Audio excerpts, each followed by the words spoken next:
kept the word with a generous heart and yield a harvest through perseverance.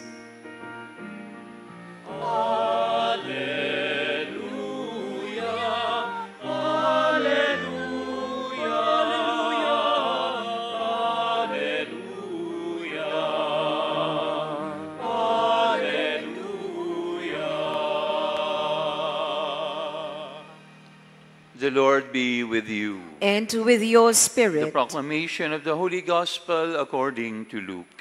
Glory to you, O Lord. Jesus entered a village where a woman whose name was Martha welcomed him. They had a sister named Mary who sat beside the Lord at his feet, listening to him as he spoke. Martha, burdened with much serving, came to him and said, "Lord, do you not care that my sister has left me by myself to do the serving? Tell her to help me." The Lord said to her in reply, "Martha, Martha, you are anxious and worried about many things. There is need of only one thing. Mary has chosen the better part, and it will not be taken from her." Brothers and sisters, the Gospel of the Lord. Praise to you, Lord Jesus Christ. Magandang gabi po sa inyong lahat.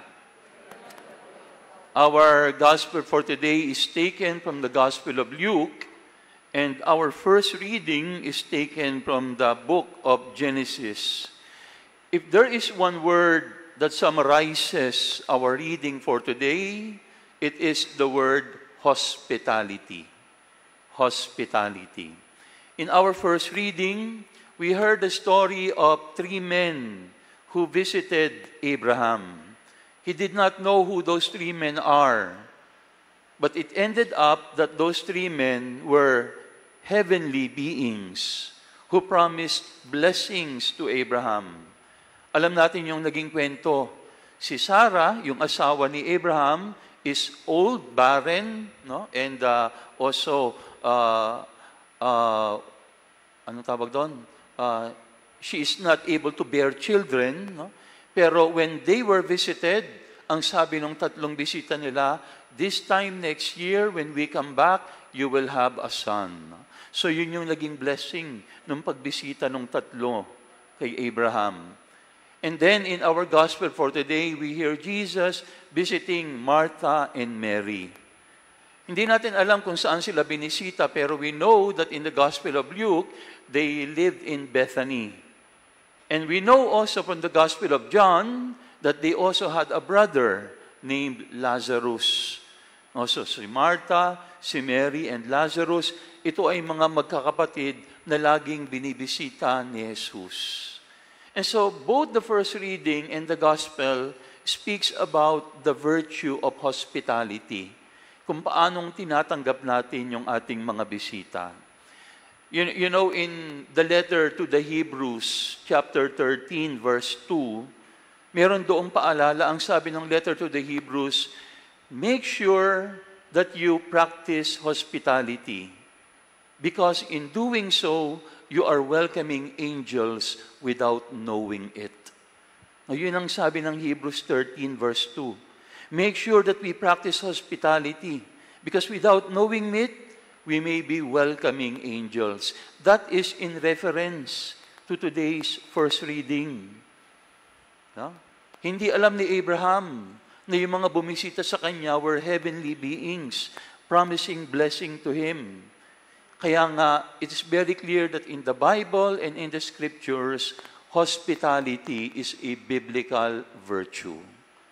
Pero alam niyo po, ang pinag-uusapan natin dito, hindi lang basta regular hospitality. Alam natin tayo mga Pilipino, very hospitable tayo eh.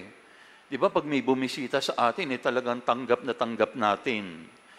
Naalala ko nung kapag may bumibisita sa amin, anong nangyayari? Yung mga platong hindi ginagamit, na nakadisplay lang doon sa cabinet, ayan, gagamitin na ng nanay ko. No? And then, yung wala naman kami maraming mga kwarto, no? Hindi na kami makakatulog doon sa aming kama. O kayo, doon na kayo sa sopa matutulog, no? Yung kama nyo, ipagagamit natin sa mga bisita. No? At pag may bisita, espesyal ang pagkain. No? Kaya kami noon nagagalit sa mga bisita. Buti pa yung bisita, masarap ang pagkain. No? Pero kami, mga anak, hindi pinakakain ng masarap. Ganyan, ano? Kasi very hospitable tayo. Ano? Pero as I said, today's gospel is not simply a story about natural or regular hospitality. This is actually about our hospitality and our ability to welcome the Lord. Kaya nga, in Christian tradition, there is also a Latin reminder. Ang sabi ng Latin saying, Hospes venit, Christus venit. Latin po yun. Ang ibig sabihin nun, when a guest comes, Christ comes. When a guest comes, Christ comes. And so, the hospitality that we show strangers, yun ang ibig sabihin ng hospes. Hospes means stranger. Kaya dyan nanggaling yung salitang hospitality. Kapag tinatanggap natin yung mga dayuhan o mga stranghero. Okay? The hospitality that we show strangers is supposed to be our disposition in welcoming the Lord. Yun yung nakita nating ipinakita ng magkapatid na si Maria at si Marta sa ating ebanghelyo. The gospel is reminding us, what should we do whenever Jesus comes to our home? Whenever Jesus comes to our place? I have 3 suggestions. Unang-una, clean your space. Clean your space. Di ba ganun naman talaga pag may bumibisita sa atin? Ano po ang unang ginagawa natin? Naglilinis tayo. Nililinis natin yung ating bahay. Nakakahiya naman na datnan ng ating mga bisita na marumi yung ating bahay. And so, what do we need to do? When we welcome the Lord, we need to clean our space. Brothers and sisters, this is the reason why every time we begin the Mass, what do we begin it with? Nililinis muna natin yung ating kalooban. Sinasabi natin, I confess to Almighty God and to you, my brothers and sisters, that I have sinned through my fault, through my most grievous fault. So that is our expression and declaration that we want to clean our space. Ayaw nating datnan tayo na marumi ng Panginoon. Pero alam niyo kung ano ang tunay na good news? Hindi naman talaga hinihintay ng Panginoon na malinis na tayo bago siya dumating sa atin. Actually, kapag dumating sa atin ang Panginoon, doon tayo sisimulang linisin ng Panginoon. And that is why the Lord is a different kind of guest. Because He is a guest that will demand something from us. He will demand that everything and anything that is ungodly in our life, alisin natin. So yun yung unang hamon ng ating ebanghelyo ngayon. Do you want to welcome the Lord in your life? Then clean your space. Pangalawa, anong dapat nating gawin? Clear your space. Hindi sapat na tayo ay naglilinis.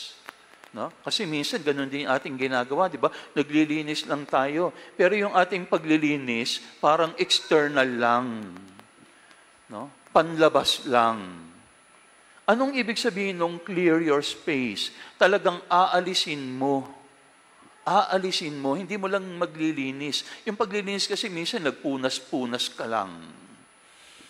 O minsan tinakpan mo lang. O minsan itinago mo lang sa ilalim ng carpet yung iyong winalis. Pero what does clearing space mean? Ibig sabihin talagang aalisin mo. And so tonight we are being challenged. Ano yung dapat nating alisin sa ating kalooban so that the Lord can enter our life? You know, we cannot allow the Lord to enter our lives if we are too full of ourselves. Kaya kailangan ang Panginoon may lugar sa ating buhay. This is also the reason why in the Bible, maybe you will notice that yung mga laging dinadalaw ng Panginoon o ginagamit ng Panginoon, karaniwan, they are virgins or they are barren. Di ba? Virgins or barren. Bakit? What do virgin people and barren people have in common? An empty womb. An empty womb. And an empty womb is a symbol of a clear space. No? Simbolo yun na merong lugar ang Panginoon sa ating buhay. So hindi naman talaga literally na kailangan birhen tayo o kailangan baog tayo bago lumapit sa atin ang Panginoon. No.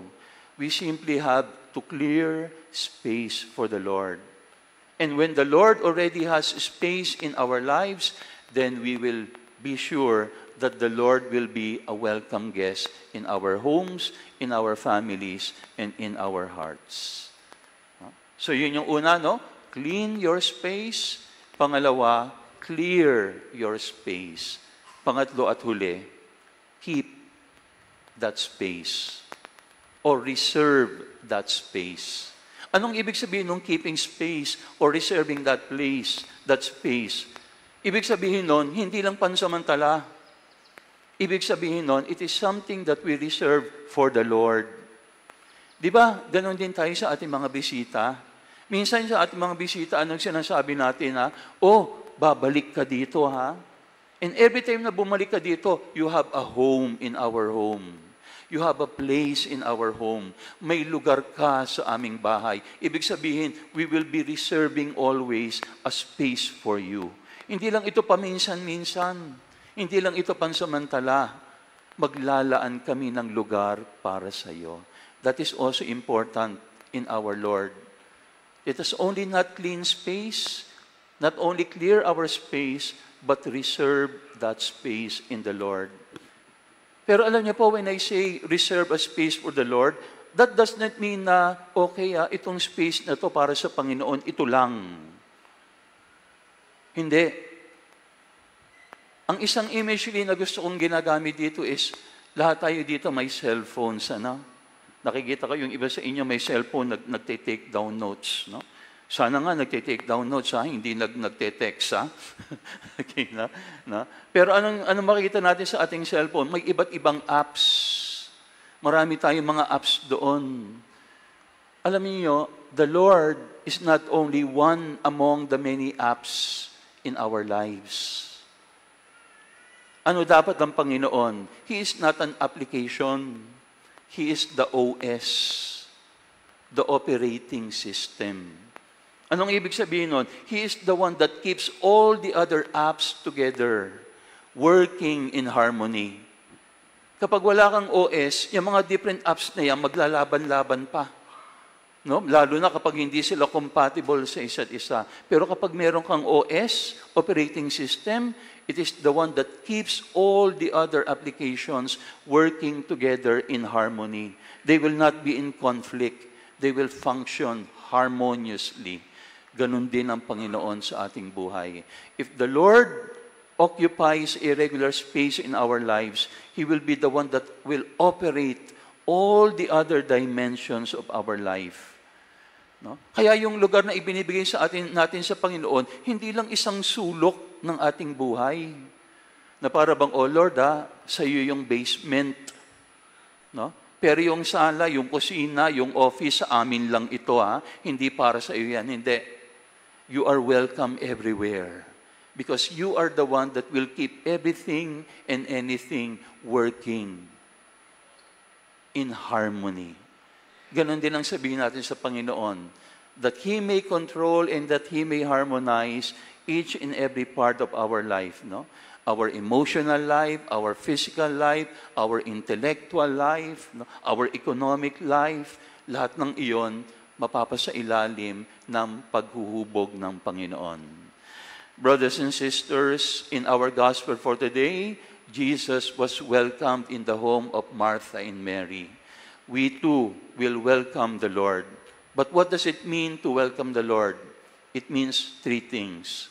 That we clean space for the Lord, that we clear space for the Lord, and that we reserve a regular space for the Lord in our life.